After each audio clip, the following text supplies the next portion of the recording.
Мы продолжаем вещать из здания Манежа. Сегодня абхазскому телевидению выпала возможность пообщаться с представителями СМИ из разных стран. Итальянец Винченцо Лоруссо предложение об интервью принял благодушно. Хоть, по его словам, по-итальянски он говорит лучше, чем на русском и английском языках. Меня зовут Винченцо Лоруссо, я итальянский журналист, я работаю International Reporter, у меня есть тоже телеграм-канал «Донбасс Италия», и все.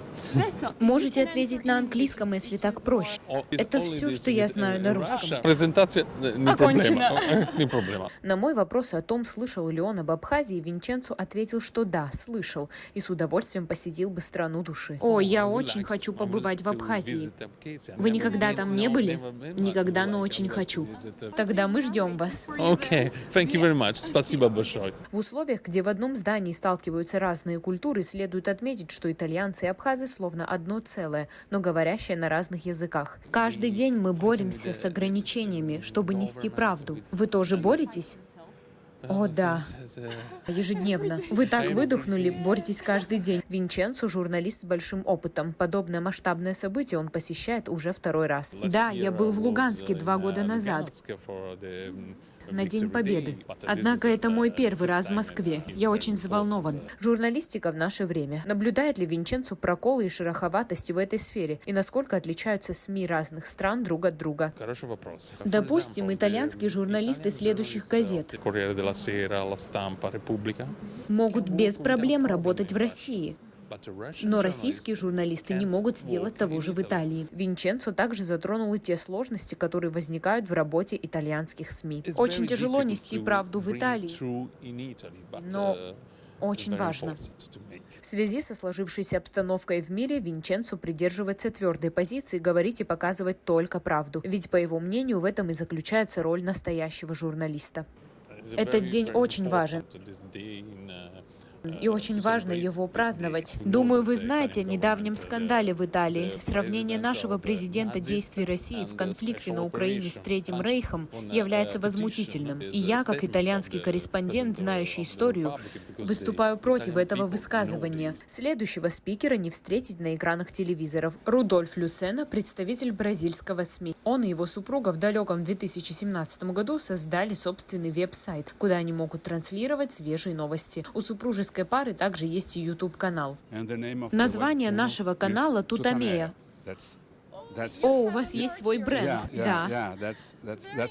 Это ваш личный сайт? Да. Начинать всегда трудно и всегда волнительно, но со временем нам стало проще. Рудольф и Элеонора Люсена активно развивают свой сайт и планируют освещать предстоящий парад Победы на своей площадке для зрителей, у которых нет возможности посмотреть эфир по ТВ. Мы с женой журналисты вот уже 50 лет.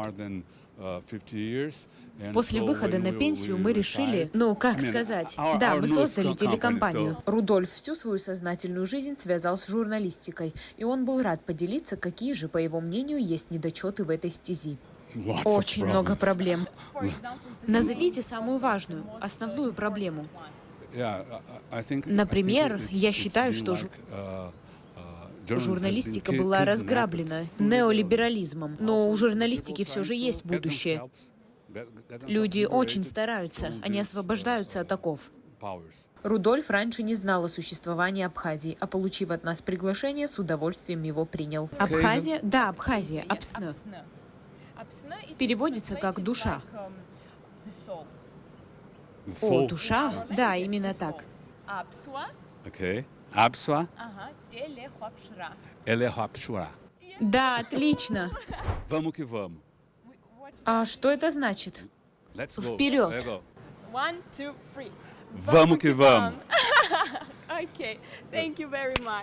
Сидорин Валентин представляет Санкт-Петербург. Мы почти соседи. Так он отзывается об Абхазии. Я скажу о том, что это удивительная республика, удивительная страна, Вот, совершенно потрясающий народ, который любит свою родину и любит тех, кто с уважением относится к этой земле. Не уважать ее невозможно, потому что это, да, такая глубокая история. Новоафонский монастырь, там, да, например, это, безусловно, выход к Черному морю. Книга в его руках «Полк педиатров» привлекла наше внимание. Валентин рассказал, что во времена Великой Отечественной войны Санкт-Петербургский педиатрический университет занимал особое место в истории медицины. Ведь это первый и единственный в мире вуз, где готовят детских врачей. Там спасали ленинградских детей, детей, которых эвакуировали по дороге жизни, помогали бойцам Ленинградского, Волховского фронтов. Очень важно продвинуть информацию о деятельности наших медиков, о том, на какой их большой вклад в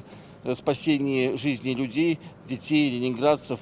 Когда фашистская Германия напала на СССР без объявления войны, в педиатрическом вузе сдавали экзамены. С этого момента привычный ритм вуза перевернулся с ног на голову. У сотрудников появились новые обязанности. В первый же месяц войны на фронт отправились 129 врачей и 150 медсестер. Это очень правильно. Мы должны показывать объективную информацию, мы должны объяснять, с чем сейчас Россия борется, что она хочет достичь и какой победы мы все ждем. Валентин отметил и роль Абхазии в тяжелый военный период. И так как вы из Абхазии, я могу сказать о том, что, конечно, тогда была у нас единая большая советская страна, и бойцы, которые сражались на Ленинградском, на Волховских фронтах, безусловно, были призваны в том числе из таких прекрасных городов, как в Абхазии Сухум, да. Быть частью этой большой команды, находиться внутри международного пресс-центра, сердца всех событий, знакомиться с новыми и интересными людьми – это неоценимый опыт. А сейчас время взбодриться. Анна Лагвилава, Джамбул Чхапелия для абхазского телевидения из Москвы.